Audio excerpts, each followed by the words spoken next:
Hey everybody, thought I'd just make a quick video on my vintage Puma white hunter knife collection that I've accumulated over the years. Most of them are pre-1964 and all of them except one are 63, 77 model knives.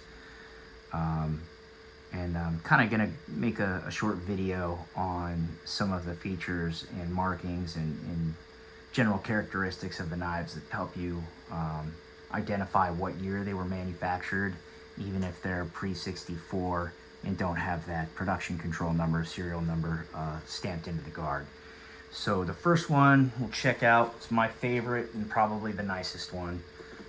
This is a third-year production knife with the original sheath. It is in outstanding condition. It's unused, unsharpened. It's got all, you can see the original factory grinding texture in it. There's a documentary on YouTube where you can see how they made these things. They're semi-handmade.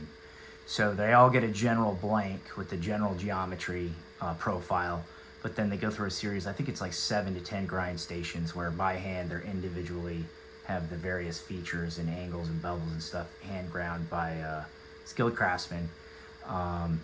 The quality from knife to knife, I've noticed, they all generally look the same at a first glance, but when you really start inspecting each individual knife, you can tell if you got one that was made by someone who's having a bad day or maybe less experienced. This one is beautifully done. It's nice and even. There's no wiggle in the guard. This one has great antler. There's no oxidation. There's none of that splotching where the chrome plating is starting to wear off on the knife. So this one is unused, unsharpened. It's about as nice a knife as I have found out there on the secondhand market. But this one's super collectible.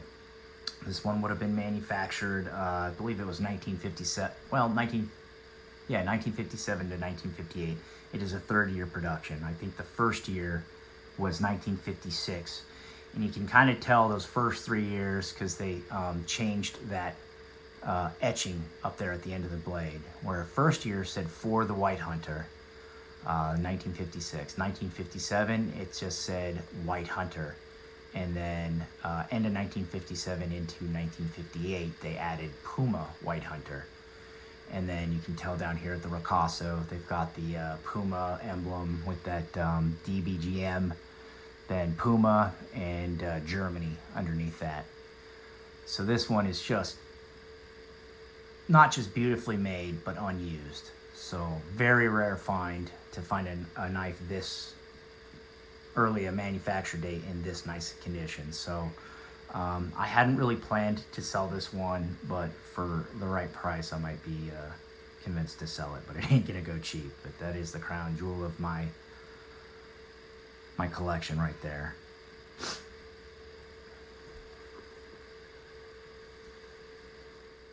All right, next one is another third-year production, 1957 into 1958. You can tell right there.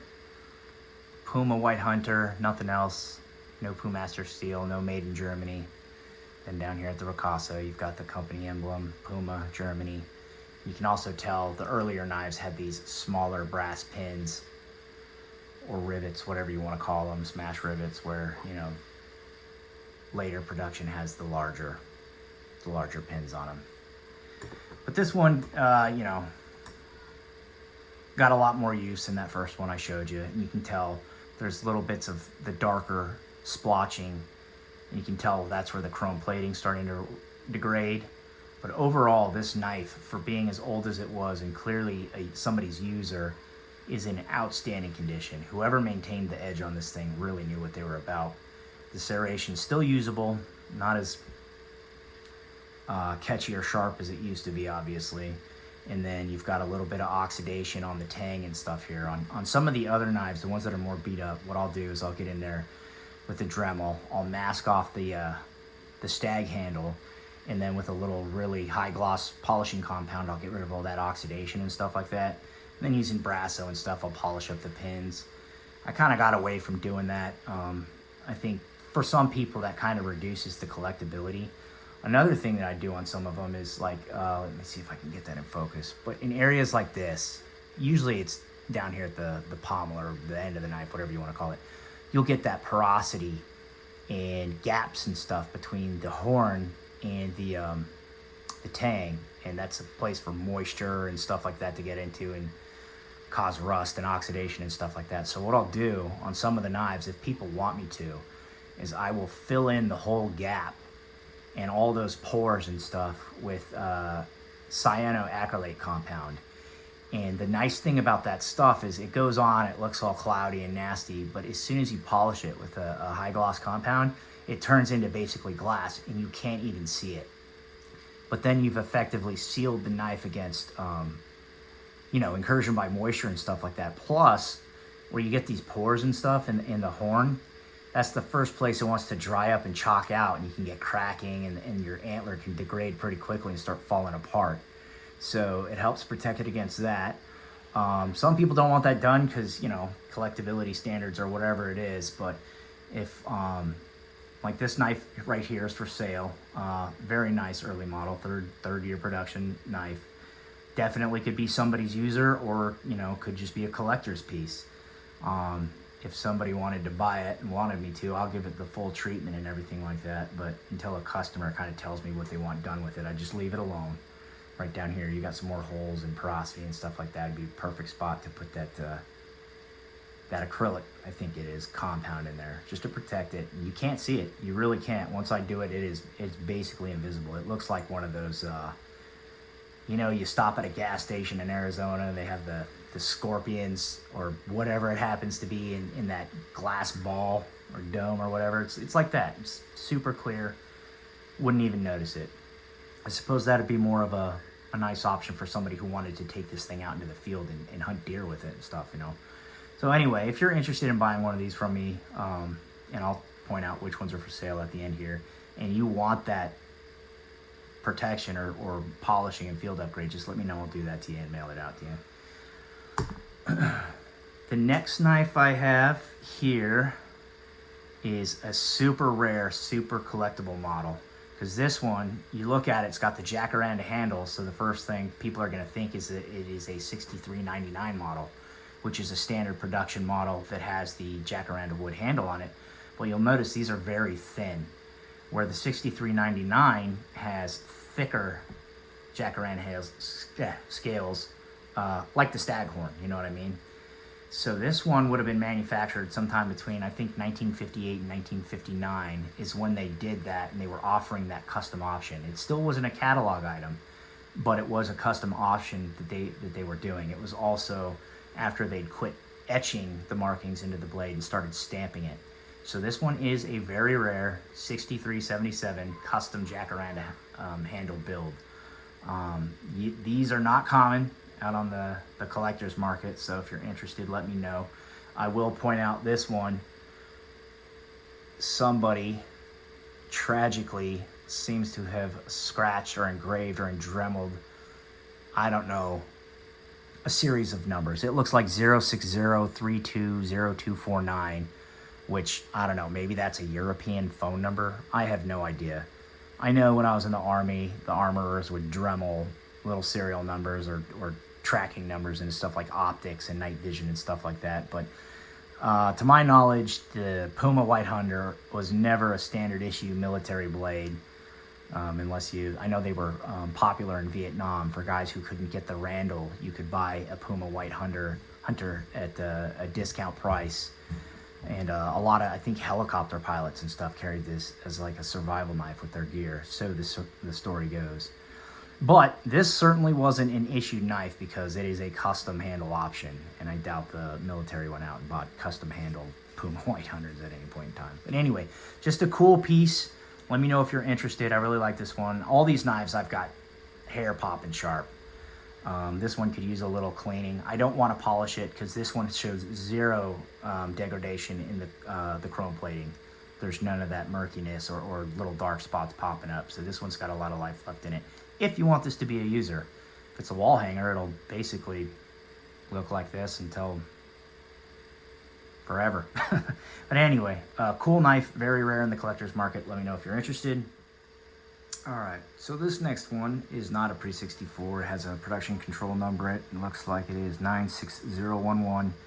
And I looked that up, and that one is a 1969 year manufacturer.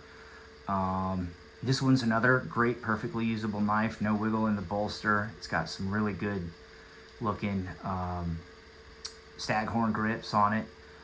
This one to me would be another great candidate for that refurb job that I do on them, where you know, you get a little bit of that dark splotching in there, so the chrome's going away, but I could polish this up to look like new. The guard, your pins. Some folks like the way that dark oxidation looks on the tang. It does look kind of cool. It's like a nice patina. But if you wanted that to go away, I could get it back shining silver looking, and I could give it that cyanoacrylate treatment. But this to me is a perfect candidate to be somebody's user knife. Basically, the serrations have been sharpened away, so you have an edge for the full length of the knife, but it's still perfectly usable. Very cool old classic knife. If you want to take it out with you in the field, deer hunt, the spine of it's pretty sharp, so you can use it for chopping away twigs and what have you, the original intended purpose. But still a very old blade, very cool blade. It's not going to have as much collector's appeal other than the age of it. But if you want an older knife that looks cool, feels cool, and will do the job for you out in the field, let me know. I can leave it alone, or if you want me to, I'll give it that full refurbished job and make it look brand new at least, and get it some protection against the moisture and further oxidation. But let me know. All right, so this one is another really old blade, pre-64. This one is a 5th year production. That's 1961. And this is the first year that they put the model number 6377 up there with the etching. And this is the last year they did acid etch any of the markings into the blade before they started, I think, roll stamping all the text and numbers and stuff like that into the blades. So another really old blade, but what's great about this one, and it's close to unused. It has the factory edge on it. There is some light surface scratching, but that's basically just from coming in and out of the sheath. Other than that, this thing shows zero evidence of any sort of hard wear or use. I don't think. It's never been polished. It really, the edge, it's definitely the factory edge. It's sharp, but a little rough. If you wanted to use it, I would swipe it with a ceramic rod or something like that for a few times. But this one is definitely got some collector's value in it because it is a pre-64, no control number stamped in the guard, and it is basically unused. It's got nice antler, good character on it. This one of all of them, I think, it feels the most ergonomic and rounded in the hand. So if you wanted to use it, great candidate. But this one's almost mint. Very cool knife. You're not going to find them in as good condition as this just floating around out there either. So if you're interested, let me know. I will say this is definitely not the original sheath. This would have been the last year that they had the thin belt loop, and then they obviously, since this one does not have the thin belt loop, this sheath was, while it's still kind of an early one, they bought it later on. So somebody replaced the sheath for this knife at some point. But it is a Puma sheath, really well made, and it is old. So who knows when they replaced it. But there it is. This, of all of them, other than that 3rd year production I showed you earlier, this is probably the most mint condition one and has the most collector's value if you want a knife that's in pristine condition.